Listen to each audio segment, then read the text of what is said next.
back. Our next guest has represented Ireland in the likes of the Olympics and the World Cup, and becoming Ireland's most decorated female referee. Michelle O'Neill certainly broke barriers and paved the way for future generations, and she joins us now. Good morning to you. Great to have you with us. Morning. Congratulations on an amazing career. I know you've recently announced your retirement, but I have to ask, like from the start, like getting to the level of where you were, like how important was sport for you growing up? Sport was my life, really. From an early age, you know, I was an Irish dancer first and foremost, and then athletics, and then camogie, and then football.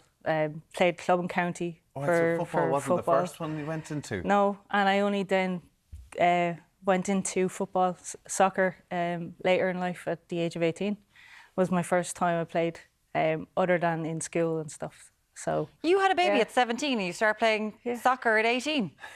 Take up another thing, as if you weren't busy enough. Yes, and the doctor, I asked the doctor, I was like, so when can I go back? And it was like 6 weeks after. Okay, so 6 weeks after I was playing junior county.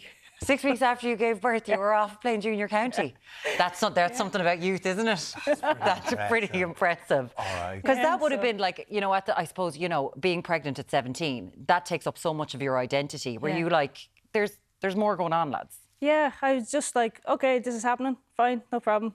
Let's do this and continue, you know. And so you took it in your stride? Took it in my stride, and I knew there was, you know, I knew where I wanted to go in life, and I just, maybe I'll just curve around it this way a bit, and then just readapt and readjust, kind of different life choices, you know. And I said at some stage I'll be able to come back to whatever I wanted to do, you know. So my dream never died. So. Yeah. Was refereeing what you wanted to do? No. Or how did you get into that? I suppose as a 7-year-old, you know, my dream was to be representing Ireland at the Olympics at some stage, at whatever it was.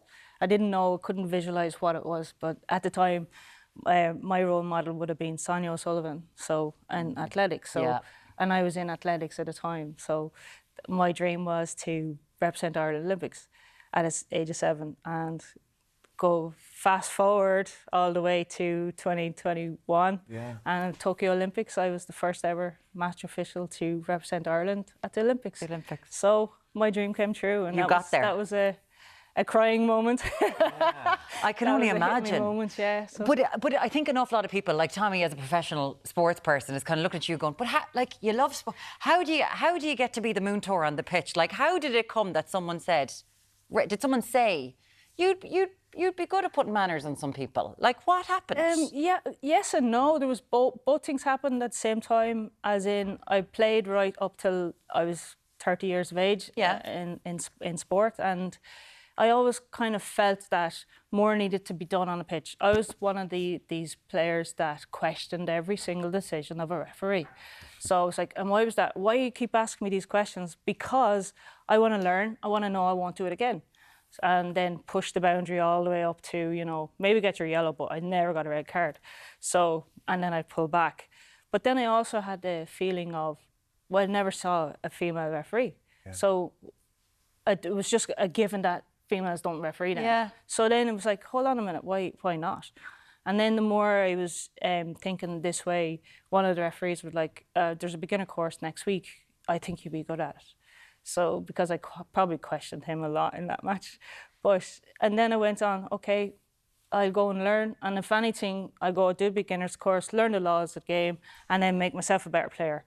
And that's how it started. But the very first minute I did a first match under 10s, and I helped, say, teach him how to throw in the ball properly or whatever. I just felt, no, this is it. I loved it so much that, no, I like this. It's interesting you say, because it is such a male-dominated sphere, and like you've refereed at the very top level in the men's and the women's game. Did you encounter much of, like we talk about male referees, all referees getting abuse, but I would say for you in those early stages when people kind of saw you turning up wondering, what's going on here? Like, what did you have many obstacles and barriers in the early stages? Yeah, every stage of refereeing was an obstacle and barrier. Every competition I was going into, you know, it wasn't just the one. So I felt like there was always this barrier. At the very start, early of my career, I was straight into schoolboys and, junior football in Wexford because I wanted to play, and what if I didn't like it? So I didn't have the crossover there. So I just turned up to the game. I remember one incident. I turned up to the first match, and some of the men were there and were like, "Oh, the women's match is being played over there today. You're in the wrong pitch." I was like, "All right, what's your number? Who are you? What team are you?" And have the conversation. So went in, togged off, and then came back and it was like, "Oh, it's you." I said, "Yeah." So be careful what you say to me today now. Yeah, exactly. Not a good start. So, and then I remember the next match then I did get there was a very heated abuse on the pitch, and I was like, same again, I have 2 tails. But was it gendered abuse? Like, was it different? Yes, it was. It was gendered abuse. And I just sent him off. I said, "There's no place for that here." I said, I'm here to referee football. I'm not here to listen to what you have to say to me. Okay. I said, because I always said, if you've few tools, if you're fit, you're up at play, you know the knowledge, the laws of the game, and you have your tools, which is the red and yellow card, stamp it out. And the word quickly went around. Stamp it out. And the word did go around because the next thing, you were at the top of the game and you're refereeing at the World Cup. Like, I remember that. I remember the chats about it being on TV and fair play to an awful lot. This is Michelle O'Neill from Ireland and she's going to be refereeing. What was that like? Like to go up through the ranks quite quickly? Yeah. One would think a few years and next thing you're at the World Cup. Yeah, it's very surreal when it happens because you're so focused and so goal oriented. You're in elite athlete mode at that stage, and you just don't stop till you get there. And it was only till you're actually walking out, stepping onto that pitch, where you're like, "Oh my God, I've dreamed about this. I've visualized this for many years, and now I'm actually stepping out into my dreams." It's just this one big surreal moment where you're like, "Okay, hold back that emotion for 90 more minutes and then let it rip," so.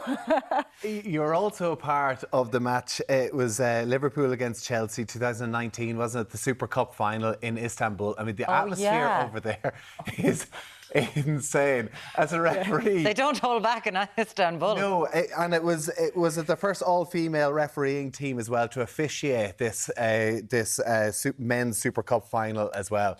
Went to penalties. Yeah. Hell of a game. Yeah. Liverpool ended up winning penalties that day as well. Like, what was it like being a part of these? Like, the buzz, but you're there to do your job. Yeah, I mean, you just a month later after the World Cup final to have all them emotions and then to come out and walk in onto a stage where there was, I think, 2 billion people tuned in, and there was like, you have 70,000 in the crowd and the spectators, the atmosphere, and you're walking out and the respect we got was unbelievable. So we were waiting for the negative side of things, but we people just walked out. People questioning your decision more because you're a woman, I would assume. So the next minute, like, we walked out and the crowds the spectators were clapping. We were like, "Is that for us? Where's the team coming behind us?" Okay. "No, it's for you guys."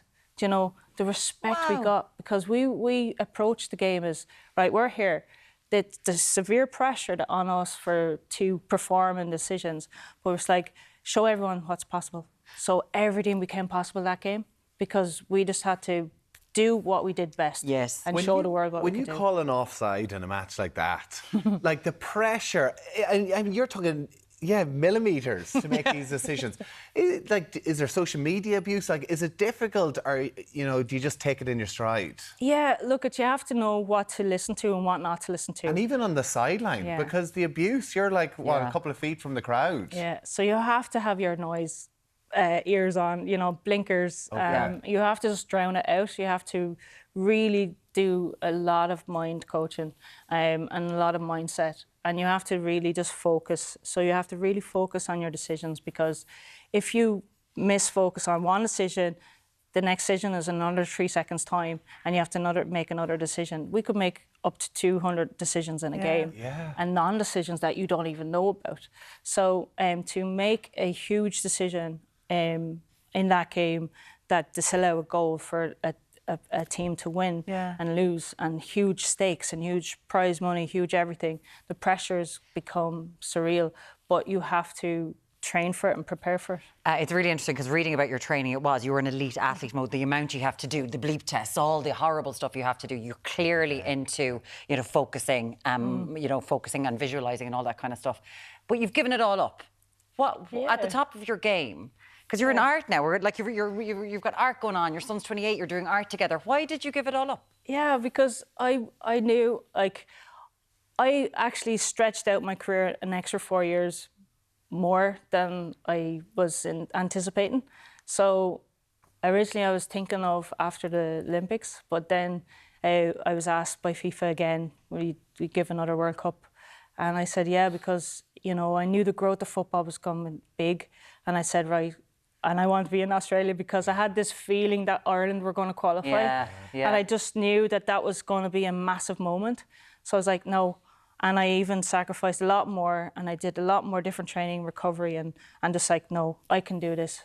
Give it another go. And I said, no, I'll finish on the top. But knowing when to finish on the top is huge. Yeah. Well, you're an amazing inspiration, and I know you talked about whenever you started out to see referee there was what inspired you. You've done incredible, the most decorated Irish referee in any sport. You're now doing your art with your son Evan.